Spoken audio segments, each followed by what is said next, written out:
CRM needs for small businesses are different compared to other market segments. So, which are the top 10 CRMs for small businesses in 2024? That's what we are going to discuss in this video. So, let's dive in.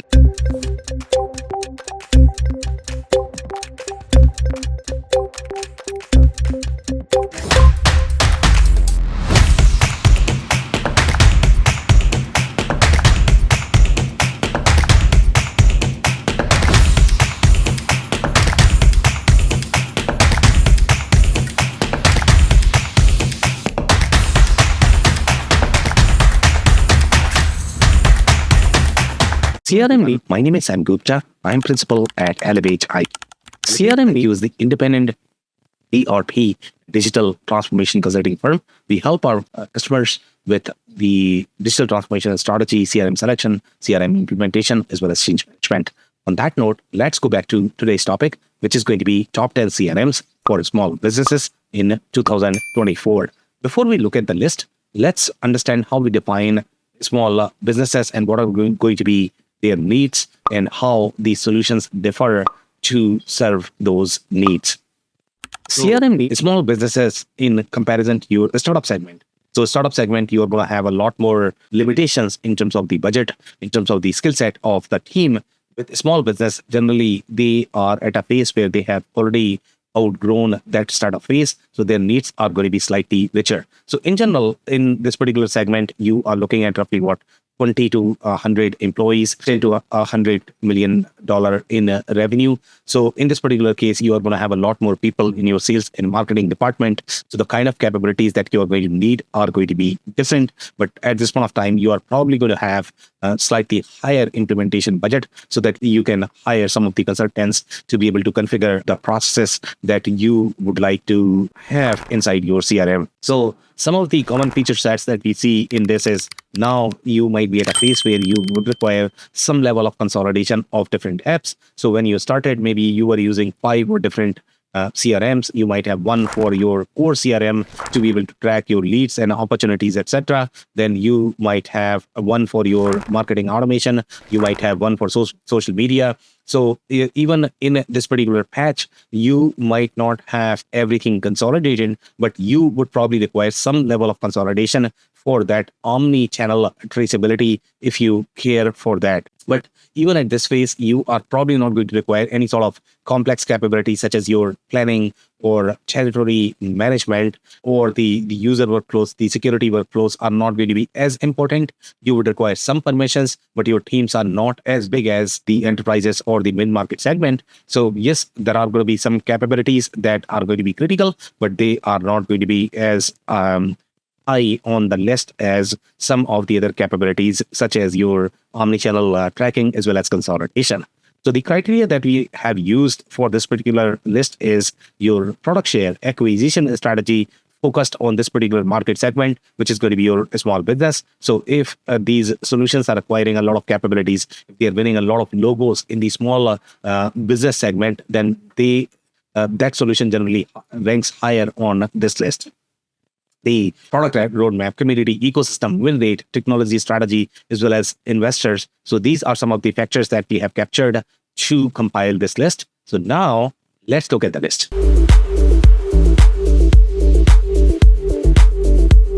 Number 10 on our list is ActiveCampaign.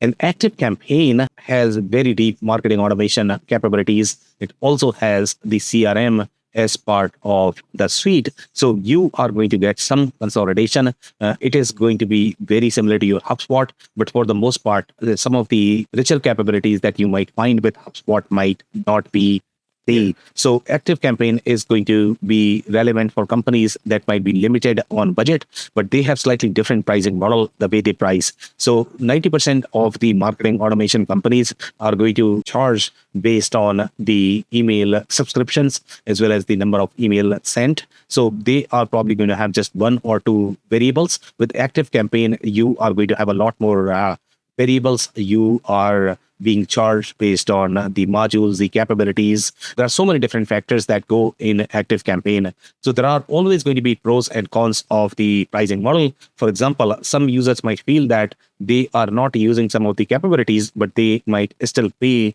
with your ActiveCampaign just because they are taking slightly different approach. So they might not be able to take off those capabilities if you don't want to use them. With HubSpot and the other CRM systems that we have on the list, even though they might be charging slightly higher for per email and interaction, but as such, you might not be paying as much for those capabilities. You can pick and choose if you like that may not be supported with your ActiveCampaign. So it's a different pricing. So you need to analyze a little bit more in terms of which one is going to be effective for you in the short term, in the long term. And sometimes the pricing could be very steep, especially in the CRM community, when either your email is going to grow a lot, email list is going to grow a lot, or you are going to require other capabilities that might be substantially expensive in that particular solution portfolio. So you would require a lot more analysis in general to be able to understand what are going to be the pricing implications in the future. The other strength that we have with ActiveCampaign perspective is they have very unique layers of the community enablement as well as engagement tracking. So some solutions may have the community aspect with their CRM, but it might not be as detailed. Some solutions also have very detailed capabilities for your event management as well, whether you combine collaboration with your event partners or you need to manage the whole workflow for your events. If you are big into that specific space, then for those, some solutions may have slightly richer capabilities. So this is the community enablement feature, and communities have been on the rise for a lot of different solutions. So you are able to do that as part of your ActiveCampaign solution. And the slightly more comprehensive suite compared to the solutions in the startup segment. For example, when you look at solutions such as your Keep or Zendesk Sell, the capabilities are not going to be as rich, especially in the marketing automation category. When you're looking at integration with the CMS channels or these pop-ups, widgets, and these workflows, those capabilities are going to be far more detailed in your ActiveCampaign. The other strength that we have with ActiveCampaign is the cost of bulk emails is far lower in general, at least in the beginning. You are going to feel that they have the monthly subscription, and in that they are going to include a lot more emails in general, for which you will be charged. Let's say if you go with solutions such as your MailChimp or HubSpot. The limitations that you are looking at from ActiveCampaign perspective is the CRM data layers are limited for your B2B businesses. And generally, that is going to be a drawback with most of the simpler systems that are designed primarily for marketing automation. They are not as great fit for those operational workflows, operational transactions, even though those transactions are going to be limited to your customers. So here, these are not necessarily your ERP or operations workflows. These are really sales and marketing operations workflows. So they have to reside inside CRM. But even for those, ActiveCampaign might fall short. You are looking at very difficult pricing structure to be able to understand, to be able to estimate that, even though initially you might feel that it's simpler, but later on, once you start using it and when you need different capabilities, structuring those could be difficult just because of the rigidness of their pricing layers and the pricing options that they have. And the suite, some of the users have reported that the suite is not as fast as some of the other CRM systems. So that's going to be a con or a drawback with this particular solution. So that's number 10.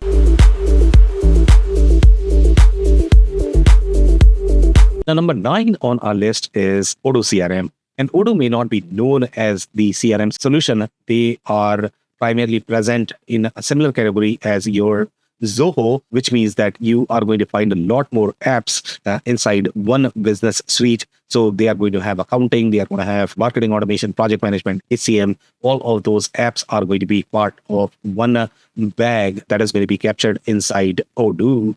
But the CRM is just one of the capabilities. So it's not necessarily the same module that you are going to find with ERPs, because with ERPs, the data model is far more correlated. So that's why they are not called CRM. It's going to be just the CRM module of an ERP. They are not a great fit for the CRM use cases in general, especially if you talk about those upstream marketing use cases or for the companies where they need to expedite their sales or customer experience transactions, that's where your CRM category is a better fit. So with Odo, the design is very different. In their case, each app is going to have its own database. So you are not going to have as much embeddedness, but with that comes the flexibility that their CRM module is going to be a real CRM in comparison to other CRMs that we have on this list. So the strengths that we are looking at from the Odo perspective is you are going to have a lot more capabilities as part of the suite, whether you are looking at integration with some of the other options, such as your project management or the accounting. If you need all of those integrations, you should be able to manage that inside your Odo suite. And they have per app pricing, so you are not paying for everything when you are getting that. So that's a huge plus for the small businesses that are going to be limited on budget. And Odo is a great ecosystem, even though the ecosystem may be limited to other operational aspects of the business. The ecosystem may not be as great or as rich as you're going to find with solutions such as your HubSpot with respect to your team marketing activities, but they have a great ecosystem, at least in finding the consulting help, the developers who can customize the platform for you. The limitations that you are going to run into with Odo is not so well adopted as the standalone CRM platform. So again, their focus is not necessarily just the CRM. Their focus is going to be the complete suite. That's how they are installed. And generally, the approach that they take more from the distribution perspective is they are going to install either CRM or accounting first, and then their goal is going to be to sell the follow-on apps. That's how their business model is structured. So that they don't have as many standalone CRM installations as you're going to find with some of the other apps. And so the other limitations that we have with Odo is the integration with upstream providers, DAM, search, ads. So if you are simply using everything from Odo portfolio, then Odo is a great fit. But let's say if you need that best of breed experience, especially in the marketing tech stack, you want to use the best tools, especially when you are going to have things such as your ads or such. There are going to be some tools that you would like to use with your marketing tech stack. And if your goal is that, then Odo may be a challenge there. And overall, the upstream marketing capabilities are going to be limited in comparison to some of the other tools that we have this list. So that's number 9.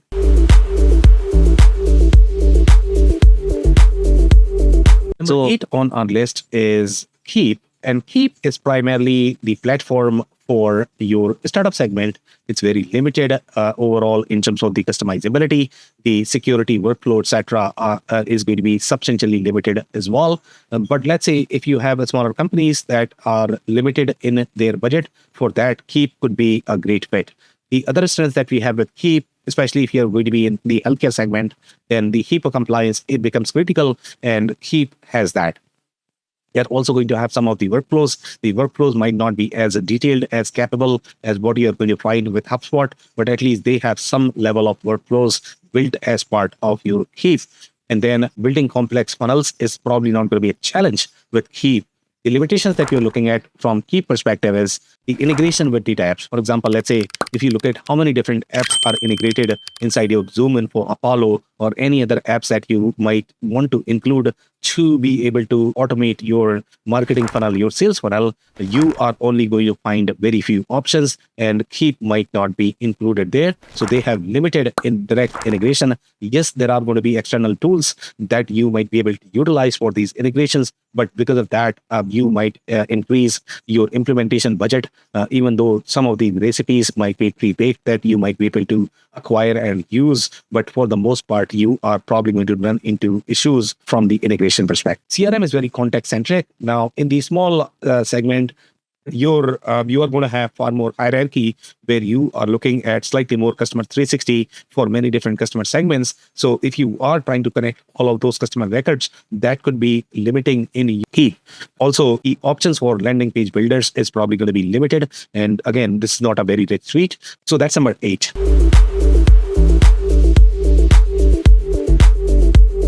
Number 7 on our list is Clickup. And Clickup is primarily the project management, collaboration, document management centric tool.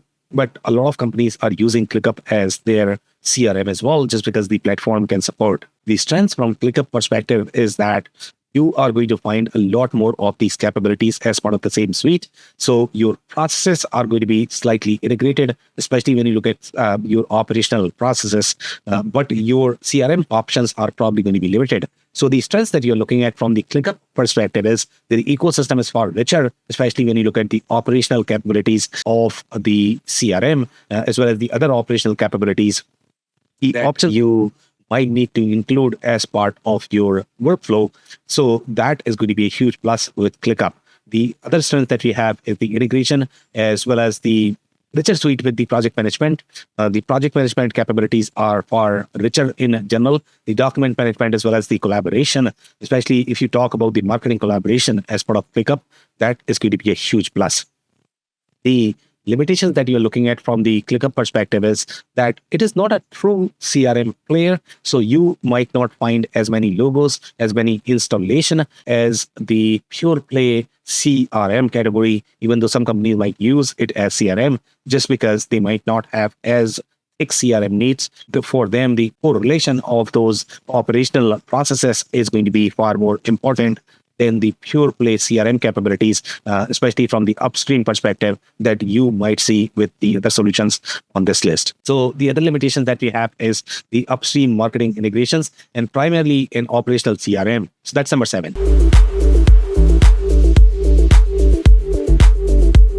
And number 6 on our list is monday.com. And monday.com is, again, it's great system for smaller companies seeking a CRM for the customizable workflows. So here, the comparison between your ClickUp and monday.com, even though their positioning is very similar in the market, monday.com is also a very project management centric tool. It's not necessarily a CRM, but a lot of companies use it as a CRM.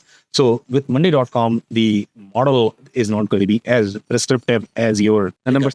And with that, you are going to require a lot more consulting help, but you are going to get at least the fluidity in customizing your processes the way you want. So that's a real difference between your ClickUp and monday.com. But overall, from the positioning perspective, they are fairly similar in their market positioning, how companies are using them. So the strengths that you're looking at from the monday.com perspective is great capabilities to build simple funnels. That's going to be a huge plus. Workflow and integration, as well as ecosystem, is probably going to be a huge plus with monday.com. The limitations that you have with monday.com is even though they have capabilities to be able to connect these boards, to be able to show different perspectives for the board, but overall connectivity between boards is not as relational as you might need in some of the industries where your customer relationships might be hierarchical and the relationships between your business objects may be hierarchical as well. So for those, you would require slightly richer capabilities, but for the capabilities where you have simpler relationship, for that, monday.com is not a bad. And number other limitations that we have with monday.com is those upstream marketing integrations are not going to be as rich, and that's why marketers probably won't appreciate something like monday.com. But if you are trying to bring all of the teams together and trying to have them use this one tool, then monday.com could be a great fit. And omni-channel marketing traceability may be a challenge with monday.com, something that you are going to find with tools such as your HubSpot. So that's number 6.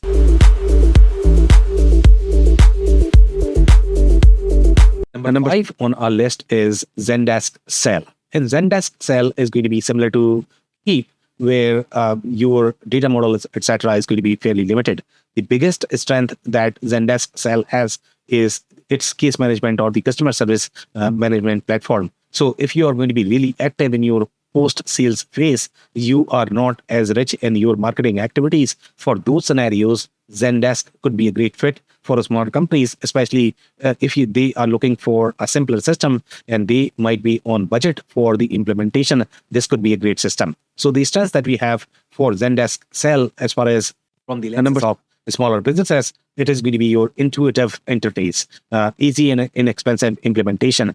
So those are some of the strengths. The limitations that you're looking at, some of the users have reported that it might be glitchy. Sometimes those problems could be because of your integrations, depending upon who owns those integration. So if you are acquiring external integration, let's say with your Zapier, then sometimes those issues could be because of that. Or if you have customized and you sort of didn't know what you were doing, then sometimes defects could be because of that. It might not necessarily be the platform itself. So do some more research, hire experts who might be able to help you if you're experiencing those issues. And overall, even though the sell and support platform are owned by Zendesk, but they are not as tightly integrated as some of the other platforms on this list. Marketing automation, the advanced CRM capabilities are going to be fairly limited. So for the most part, let's say if you're looking for those omni-channel traceability, one tool to do a lot more from the marketing tech stack perspective, that's not something that you're going to get with your Zendesk sell. So that's number 5.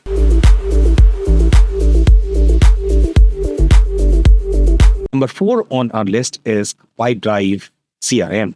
And it is very similar to your Zendesk sell or Keep, very similar system, very similar perspective. So the biggest strength that we have with PipDrive CRM is workflow automation. The look and feel is going to be very similar to your HubSpot. So that's a huge plus, especially if you have used HubSpot in the past. So you are not going to have as much transition, and then it is going to be slightly cheaper than your HubSpot. So that's a huge plus for your PipDrive CRM. And the customization of reports as well as goal setting is there. So again, that's a big plus for PipDrive. The limitations that you're looking at from PipDrive's perspective is data structure is fairly weak from the B2B startup perspective, especially if you're going to have those complex relational relationships and you are trying to consolidate the interactions of all of those relationships, as well as any sort of data that you need for those relationships. That's where you are going to run into limitations.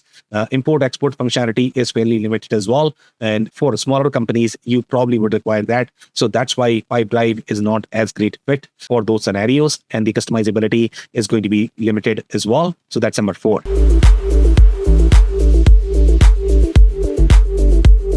Now, number 3 on our list is Salesforce.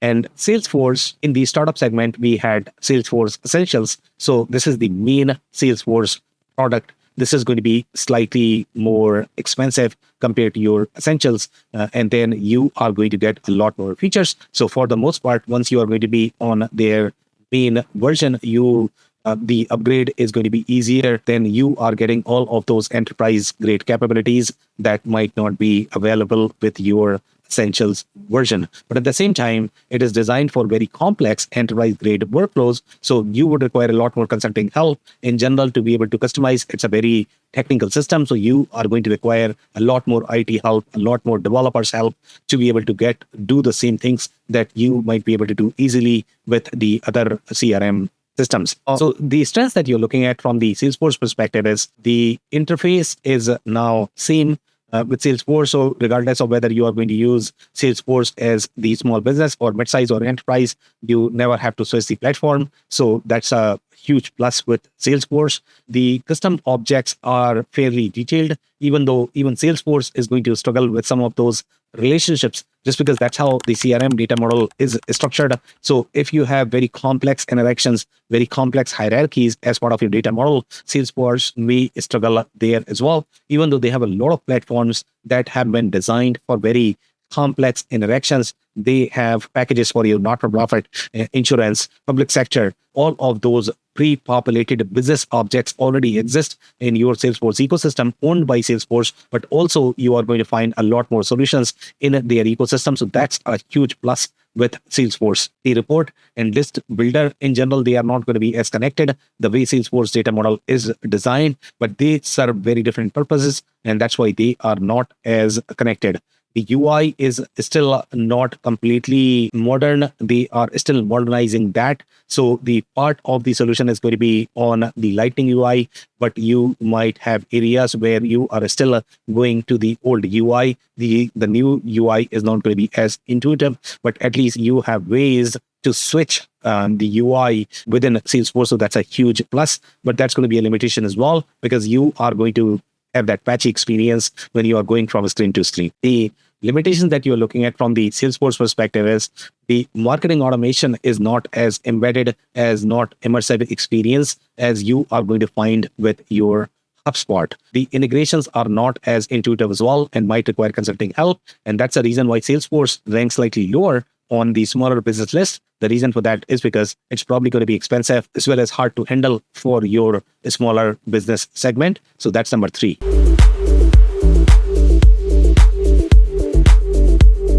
Number 2 on our list is HubSpot CRM. So compared to your Salesforce, HubSpot has slightly simpler data model as well as process model. So that's why it's slightly superior fit for the smaller business segment. It might not be as great fit for your mid-market segment, etc. But overall, when you compare HubSpot with other solutions, such as your PipDrive, Zendesk, Sell, etc., they are going to have even easier data model. They are not going to be as customizable as your HubSpot, but even HubSpot is not as customizable for your complex use cases. So the strengths that you are looking at from HubSpot perspective is that you are going to get one tool to centralize all of your upstream marketing activities. So that's where your HubSpot is really strong. They are not necessarily as strong in your downstream sales operations activities, sales activities, marketing operations activities. For those, HubSpot, it does have some capabilities, but they are just not as strong. The ecosystem, as well as integrations, they have a lot of them, especially in the upstream marketing.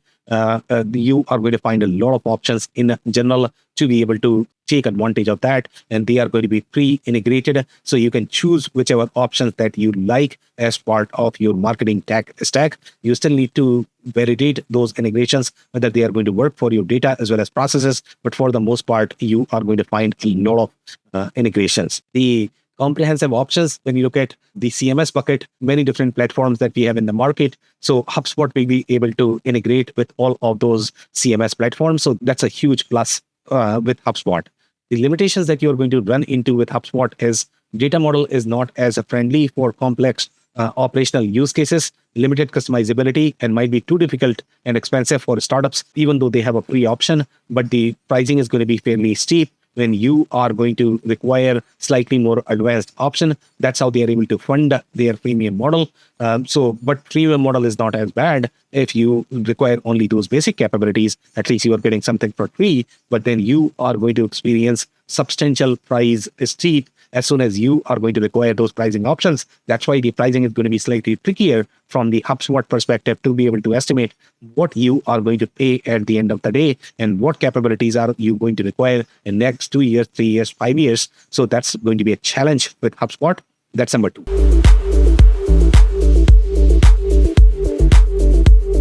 Now, number 1 on our list is Zoho. And Zoho is great for smaller companies looking for a complete suite with operational richness. So when you are going to be really deep in your operational activities, downstream marketing activities, sales operations activities, sales planning activities, for those, Zoho is a great solution. Zoho might not have as rich capabilities in those upstream marketing activities. They might not be as well integrated with the best of breed tools, just because the approach that Zoho is taking is they want to promote as many of their tools. So if you require that best of breed architecture from the marketing tech stack perspective, then Zoho might not be as great fit, because you are not going to find those integrations as pre-baked, pre-developed, as well adopted compared to other solutions that we have on this list. But the strengths that you're looking at from Zoho's perspective is the data model is very similar to your Salesforce. So building those complex use cases, especially in the service-centric verticals, whether you talk about not-for-profit, public sector, education, media, in those companies, you are going to have far more complex use cases in general, whether you look at any of the CPQ processes or you look at just the customer relationships. Those hierarchies are far more complex, and that's where Zoho really shines. It's going to be a complete stack, and the integration with other Zoho apps is going to be there. So you are going to get far more connections with your processes. It might not be as embedded experience as you will find with some of the other solutions, such as your ERP, but you are at least getting some connectivity with Zoho inside their portfolio. The limitations that you are going to run into with Zoho is not as integrated in the upstream marketing ecosystem and not as open ecosystem as your HubSpot, slightly more closed. They are trying to guard their own revenue. They want to hang out with their own solutions as well as apps. That's their primary motivation. So it's not going to be as open as HubSpot. But again, Zoho is not a bad solution and might require consulting help just because of the complexity of the data model as well as process model. So that's number one. It's going to be in this video. We are going to include the link of a detailed article that is going to have much deeper intel. So you might want to check that. We publish these videos on a weekly basis. So like and subscribe on YouTube. This podcast is also available on Spotify as well as Apple. So you might want to check there and subscribe if you have not checked our digital transformation report for 2024. We include a lot of these categories, CRM, ERP, and we are providing you the comprehensive perspective for your digital transformation strategy and planning. So if you have not checked, we are going to include the link of that as well. On that note, thank you so much for tuning in. I'll see you in the next one.